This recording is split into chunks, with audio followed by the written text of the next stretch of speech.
Hello सबैजनालाई आज चाहिँ म बनाउन आँटेको छु आलुको थुक्पा। त्यसको लागि पानी पनि उम्लिसक्यो। उम्लिने बित्तिकै मैले थुक्पा हालेँ।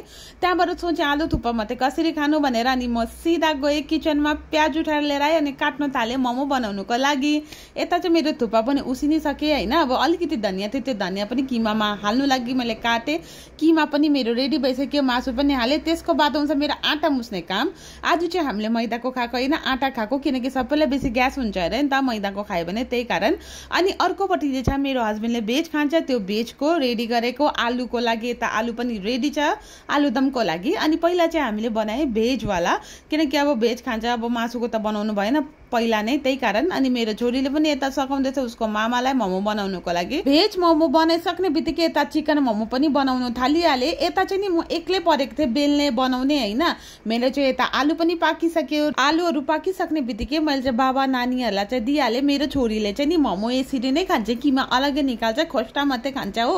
ऊ चाहिँ यता नाच्दैछ बेसी मिठो भयो भनेर। अब चाहिँ आउँछ मेरो पालि मोमो खानुको। यस्तो मिठो देखिरहेको छ, मिठो पनि भएको नै थियो। हुन्छ सबैजनालाई म चाहिँ यता मोमो खाँदै गर्छु, तपाईँहरू चाहिँ मेरो भिडियो हेरिदिनु होला।